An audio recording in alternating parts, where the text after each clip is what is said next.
안녕하세요. 아이들 교육과 엄마들의 일상을 이야기하는 친한 언니예요. 제 영상을 클릭해주셔서 감사합니다. 이제 과학고를 지원할 시기가 얼마 안 남았죠?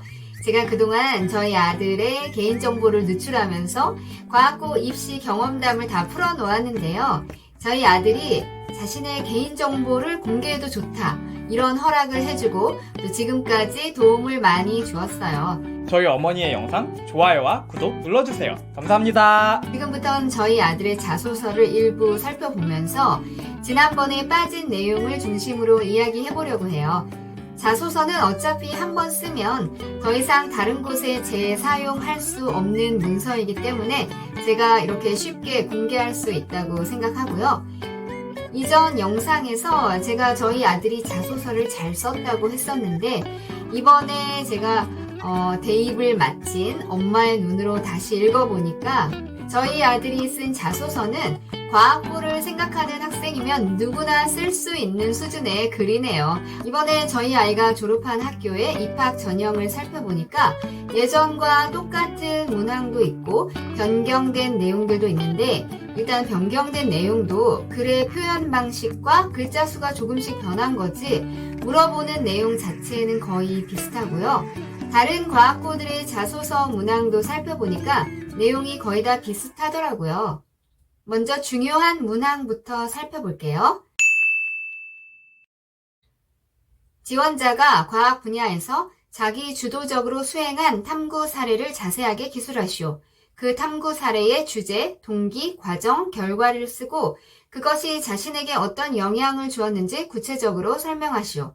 띄어쓰기 포함 1100자 이내.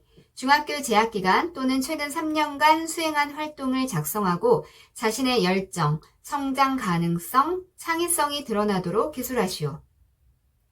이 문항은 1100자 이내로 써야 하는 아주 비중이 있는 문항이죠. 과학에 관련된 지원자의 학업 역량이나 전공 적합성을 묻는 질문이라고 볼 수 있는데요. 먼저 생기부에 적혀있는 내용에서 자신이 했던 그런 과학과 관련된 의미 있는 활동을 적으면 좋아요. 그런데 그런 활동이 없다면 개인적으로 연구한 내용에서 소재를 선택해서 적을 수밖에 없을 텐데요. 얼마 전에 저의 영상에 이런 댓글이 달렸었어요. 저희 아이는 과고 준비를 하지 않았었고 작년부터 아이가 물리학을 다양하게 읽으면서 물리학에 빠져서 물리학자가 되고 싶다는 꿈을 키우며 얼마 전부터 급 과고 준비를 하게 되었답니다. 자소서를 쓰려고 보니 과학, 수학 분야에서 탐구 활동한 것을 쓰라는데 그동안 영재원 탐구대회 동아리 그 무엇도 활동한 내용이 없네요. 그저 책을 읽으면서 키운 내적 탐구 활동을 써야 되는 것인지 급하게 무슨 실험이라도 해봐야 되는 것인지 고민입니다. 조언 부탁드려요. 이런 글이었는데요. 그 어려운 물리책을 보고 빠져들게 되었고 또 물리학자가 되고 싶다니 정말 과학고에 딱 어울리는 인재 같아요. 잠깐 다른 이야기를 하자면 저희 아이와 3년 동안 룸메이트를 했던 친구도 제가 기숙사에 청소하러 간 날 보니까 책장에 고등 하이탑 물리학 책이 꽂혀 있었는데 책의 겉표지가 낡고 정말 닳았더라고요. 그리고 책의 옆면에 그 하얀 종이 그 부분도 거의 이렇게 검은색으로 변해 있었는데 아니나 다를까 물리 덕후인 학생이었어요. 과학고에는 그렇게 어떤 한 과목에 소위 덕후들이 많아서 골고루 내신이 다 잘 나오기가 어렵더라고요. 친한 언니. 이제 다시 자소서 이야기로 돌아와서 혹시라도 이렇게 갑자기 과학고를 진로로 정해서 쓸 내용이 마땅하지 않다면 지금부터 생기부를 찬찬히 살펴보세요. 책을 살펴보면 수업 시간에 공부했던 내용이나 실험했던 내용도 적혀 있고 또 학생이 질문을 했거나 선생님께서 특별히 잘 써주신 그런 내용이 있을 수도 있잖아요. 과학과 관련된 독서 기록도 있을 수 있고요. 그래서 그런 내용과 관련이 있는 과학 실험을 개인적으로 해보는 것이 자소서를 쓰는데 더 좋은 내용이 될 것 같아요. 왜냐하면 자소서의 문항 자체가 활동을 작성하고 자신의 열정과 성장 가능성, 창의성이 드러나도록 기술하라. 이렇게 되어 있기 때문인데요. 저는 저의 삶이 과학 그 자체라고 볼 수 있습니다. 책을 읽고 물리에 빠져들어 항상 물리와 관련된 생각만 했습니다. 이런 식으로 추상적인 내용을 쓰는 것보다 구체적인 내용, 구체적인 활동을 적는 게 제대로 이 문항을 이해하고 제대로 쓴 답이 될 거예요. 또 생기부를 보고 관련 있는 활동을 찾아보라고 한 것은 갑자기 책을 읽고 급조한 느낌이 드는 실험보단 지속적이고 서로 연결고리가 있는 탐구 활동이 훨씬 의미가 있기 때문이에요. 그리고 책을 읽고 과학적으로 성장한 측면을 적어도 큰 상관은 없겠지만 뒤에 보면 의미 있는 독서에 대해서 기록하는 문항이 또 있기 때문에 그 내용이 겹치거나 비슷해질 수 있으니까 되도록 활동을 중심으로 적으면 좋겠어요. 보통 자소서는 쇠특에서 수학과 과목 시간에 배운 내용을 동기로 쓰고 그와 연계된 연구 활동이나 과학 동아리 활동에서 두각을 나타낸 점, 또 그 이후에 그 연구와 관계된 지속적인 관심이나 발전된 모습, 이런 내용을 잘 엮어서 쓰면 열정이나 성장 가능성을 잘 보여줄 수 있는 내용이 되는데요. 저희 아이는 이전 영상에서 층간소음을 줄이는 방법에 대한 내용으로 과학탐구 토론대회에 나가서 상을 받게 되었고 또 그 경험이 계기가 되어서 영재고나 과고를 진로로 정하게 되었다고 이야기했었는데요. 또 그 이후에 그와 연계된 내용으로 발명 아이디어 대회도 나갔었었는데요. 이 모든 내용에 동기, 과정, 결과를 잘 덧붙여서 쓰면 이 문항에 대한 답이 완성되겠죠.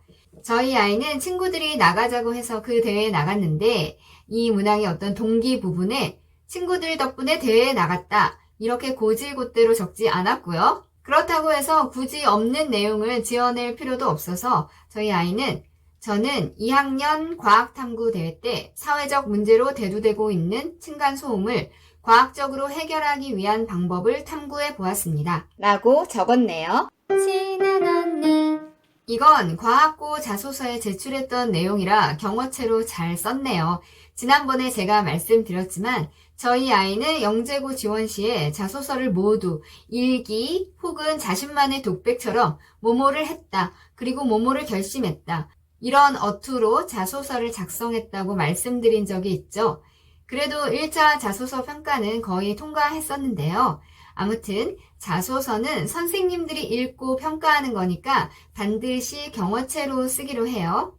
그리고 이 문항을 이렇게 두 과식으로 시작했죠. 자소서를 쓰는 방법에는 여러 가지가 있는데 어떤 연구나 탐구에 대한 부분은 이런 식으로 어떤 이유에서 무슨 연구를 했다, 두 과식으로 간단하게 적은 다음에 그 다음에 자세한 이야기들을 적는 것이 좋아요. 그리고 중간중간에 그 대회에 나가기 위해서 그 과정 속에서 노력했던 점, 힘들었던 점도 적는데요. 이렇게 여러 명이 공동으로 참여해서 한 활동에는 반드시 개인의 역할을 꼭 적어야 해요. 저희 아이는 자신이 생각한 내용과 개인적인 아이디어를 이렇게 적었는데요. 흩어지는 파동을 모아야 되므로 층간소음을 일으키는 바닥면 아래에 곡선으로 되어 있는 물체를 설치하면 좋겠다고 생각했습니다. 그래서 저는 윗부분이 곡선으로 된 페트병을 떠올렸고 버려진 페트병을 사용한다면 환경 친화적인 면까지 있다는 아이디어를 냈습니다. 페트병은 파동이 오목거울의 초점 근처를 지날 때 다시 반사되는 원리처럼 위층에서 내려온 파동을 다시 위층으로 올라가게 하거나 상쇄 간섭을 일으켜서 소음을 줄일 수 있다고 생각했기 때문입니다. 보통 수학과 관련된 대회나 동아리 활동은 친구들과 같이 공동으로 연구하는 과제들이 많아서 제출하는 실험 보고서도 공동으로 제출하는 경우가 많잖아요. 그럴 경우 아이들이 그 보고서에 있는 그대로 동기, 과정, 실험 결과를 자소서에 적다 보면 혹시라도 그 친구들과 같은 학교를 지원할 경우에 자소서 내용이 거의 유사하겠죠. 대입에서는 이럴 경우에 유사도 검색에 걸릴 수도 있는데요. 그런 경우에는 친구들과 함께 과제를 했는데 그 연구에서 나의 주도적인 역할이 무엇이었는지, 그 개인적인 역할과 또 내가 그 과정에서 무엇을 배우고 느꼈는지를 중심으로 적어야 해요. 특히 앞으로 과고에 입학하면 친구들과 함께 연구하고 함께 보고서를 쓰는 연구 과제들이 많아요. 그럴 때 자신의 역할, 자신만의 생각, 아이디어를 중심으로 자소서를 적는 게 좋아요. 그래서 저희 아이 대학 입시 때도 많은 학부모님들이 이 점에 대해서 굉장히 궁금해했어요.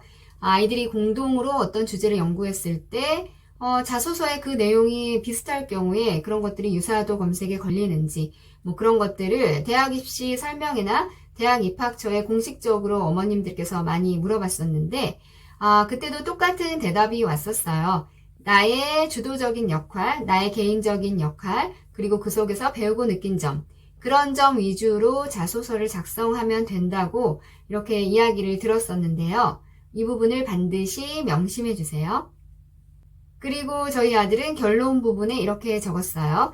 저는 층간소음을 줄일 수 있는 방법을 찾게 돼서 큰 성취감을 느꼈고 친구들과 함께 실험하며 양보와 협동을 배웠습니다. 그리고 이 대회 이후에도 층간소음을 줄이는 다른 방법은 없는지 관심을 가지고 알아보던 중 5mm에는 26dB의 소음이 감소되는 실험 결과를 가진 저렴하고 항균 효과가 있는 모모라는 스티커 바닥재를 알게 되었습니다.